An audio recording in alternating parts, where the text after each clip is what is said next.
Mob of the Dead is regarded as one of the best zombie maps of all time, and for good reason too. This map gave us so many iconic lines, weapons, and characters that fans still love to this day. But what really makes it stand out is the story behind it. So today, I'm going to take you through the full story of Mob of the Dead. This starts with Sal's crime family in the 1920s, all the way to the curse that finally ends with Alcatraz. We start our story in 1922 with Salvatore Sal DeLuca. Sal was a mob boss in Chicago who ran gambling houses and shady businesses. And pretty quickly, he built up what would be known as the DeLuca crime family. This was the start of it all. Just a year later, two guys joined his crew, Finn O'Leary and Billy Handsome. Finn, he was a con man. He was always running scams, fake investments, and gambling fraud. As you could see, he had charm and confidence, but everything about him was crooked. But Billy, he was the complete opposite. He wasn't about tricks or charm. He was just a straight up enforcer. He was pretty much a hitman who dealt with these problems efficiently. And by efficiently, I mean directly. He used violence. He murdered. He was a killer. Then, in 1929, we meet Albert Arlington,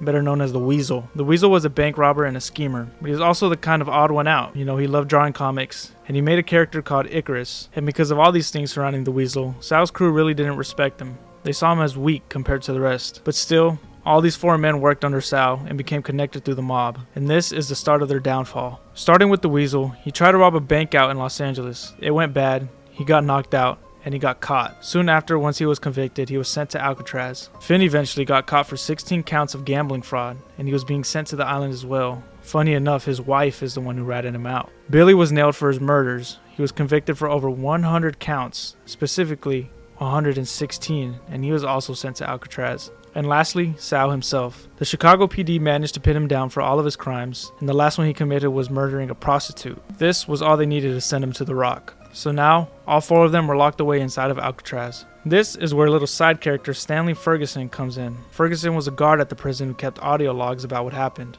He explained how the mobsters, especially the Weasel, started plotting an escape from the island. The Weasel convinced the three other mobsters that he could build a plane, which eventually would lead them off the island. How they believed him, we'll never know. And this is what's said in the audio logs by Stanley. My name is Stanley Ferguson. I was a guard at Alcatraz from 1933 to 1942. Today, I'm going to give you some insight into one of the more interesting tales from the prison's history. Over the decades, Alcatraz has seen more than its fair share of daring escape attempts. However, few were as audacious as the one undertaken by 4 inmates on New Year's Eve, 1933. Thought to be the brainchild of an inmate by the name of Albert Arlington, the outrageous scheme was as unlikely as its mastermind. It's believed that Arlington, aka the Weasel, somehow convinced 3 other inmates that he had devised a foolproof plan to escape the Rock. It was a plan that would see them literally taking to the skies on a makeshift aircraft of Arlington's own design. Just how the Weasel managed to convince these hardened criminals that such a plan was even possible remains a mystery to this day. What is known is that no such plane was ever built. Instead, the group's plans for freedom soon descended into bitter argument and infighting. With the plan falling apart, anger and frustration would ultimately lead to a brutal altercation between the misguided Arlington and his former co-conspirators.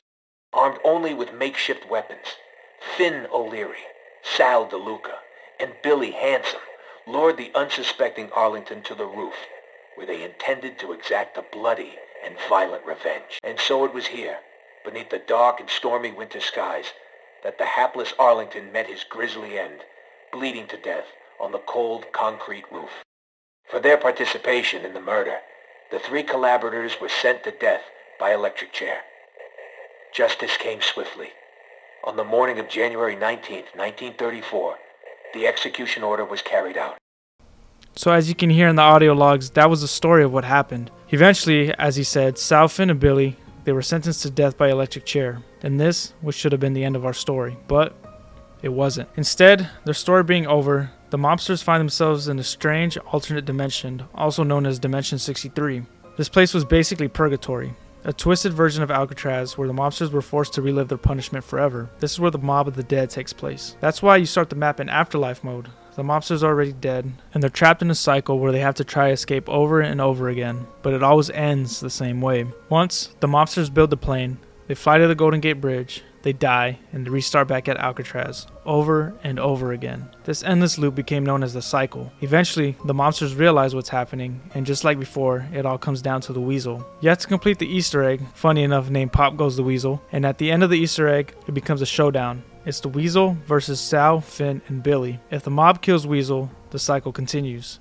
But if the Weasel kills the mob, the cycle is broken. And in the canon ending, the Weasel wins. When the Weasel finally gets his revenge, his soul is freed from Purgatory, and he takes on the name of one of the characters from his comics, Icarus. Following all this, he becomes the spirit of a bird, which eventually shows up later in Blood of the Dead, guiding Primus through their mission on Alcatraz. And that concludes our very face value story of Mob of the Dead. The 4 mobsters who once ran Chicago ended up trapped in the ultimate prison, and it's crazy, dark, twisted, and exactly why Mob of the Dead is remembered as one of the greatest zombie maps of all time.